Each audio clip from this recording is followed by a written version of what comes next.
Hello, welcome my to channel.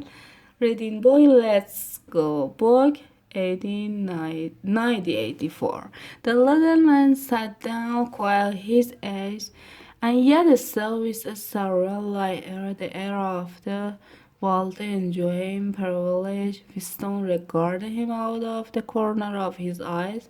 They struck him that the man's whole life was playing a part and that he felt it to be dangerous to throw up his son earnestly even for a moment. O'Brien to hit the candle by the neck and filled up the glass with a dark red liquid. It aroused the investing memories of something seen lying ago on a wall or a hoarding, a vast bottle composed of electrolyte which seems to move up and down and pour it contained to the glass. Seen from the top the stuff looked almost black, but in the center it gleamed like a ruby. It had a show sour sweet smell. He saw Julia pick up her glass and sniff at it with frank curiosity. "It is Caldwell," said O'Brien with a fine smile. "You will have read about it in book. No doubt not much of it gets to the other party. I'm afraid." His face grew solemn again, and he raised his glass. "I said it's fitting that we should begin by draining health to our letter to Emmanuel Goldstein." Winston took up his glass with certain ingerence with when he had read and dreamed about like the glass, white or Marquis half remembered rain belonged to be vanished romantic past the olden time, as he liked to call it in his secret soul. For some reason he had always thought of Venus having an intensely sweet like that of blackberry jam and an immediately intoxicating effect. Actually, when he came to slow it so was intensely disappointed. The truth was that after years of enduring, he could barely taste it.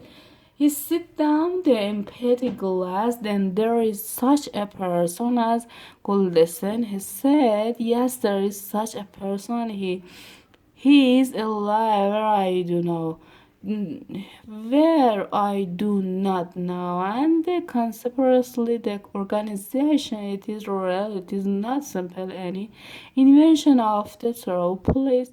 Not it is real. The breed, how we call it, you will never learn much more about the brotherhood than that it exists and that you belong to it. I will come back to that personality." He looked at his right, which it was unwise even for a member of the inner party to turn off the telescope for more than half an hour. "You ought not to have come here together, and you will have to live separately. You can, comrade." He bowed his head to Julia. Will lie first. "We have about 20 minutes at our disposal. You will understand that I must start by asking you certain questions. In general terms, what are you prepared to do?" "Anything that we are capable of," said Weston. O'Brien had trounced a little in his chair to that he was facing Winston. He almost ignored Julia, seeming to take it for granted that Winston could speak for her. For a moment the light filtered down over his eyes.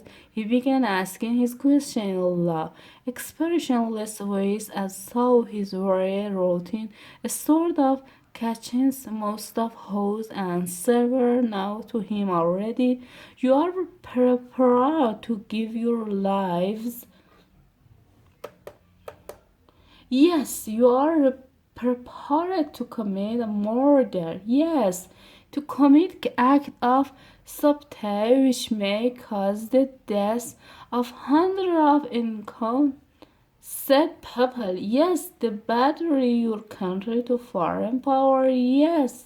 You are prepared to cheat, to forget, to blackmail, corrupt the mind of children, the distribute habit forming drive of encourage proposition to disseminate when real disaster to do anything which is likely to cause demoralization and weaken to power of the party. Yes, if for example, if would some who serve or interested to throw slap rose acid in the child face, are you prepared to do that? Yes, you are prepared to lose your entire about the rest of your life as a waiter or a dog worker. Yes, you are prepared to commit suicide, and when we were do you to do so, are prepared the two of you to spot and never see one another again. No breaking, Julia. It appeared to Winston that a long time passed before an answer. For a moment he seemed even to have been deprived of the power of speech. His time worked soundlessly, forming the opening syllable for first of one word, then of the other over and over again until he had said it. He did not know which word he was going to say. No, yes. No, he said finally. "Do you want to tell me," said O'Brien, "necessary for us to know everything." He threw himself toward Julia and added in voice with somewhat more explanation in it, "Do you understand that even if the survived might be as a different person, we may be obliged to give him a new identifier, his face, his movement, the shape of his hand, the color of his hair, even his voice will be different, and yourself might have become a different person. Or surgery can alter people beyond recognizing. Sometimes it's necessary, sometimes see, we even amputate a limb." Winston could not help snatching another sidelong glance at Martin's monocle face. There were no scars.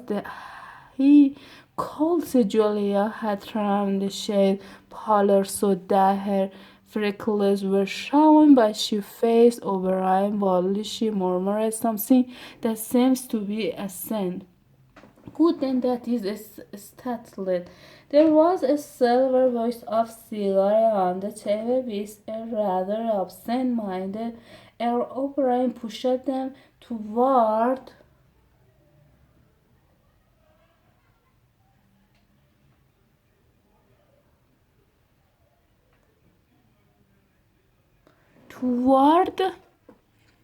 That's enough. Goodbye.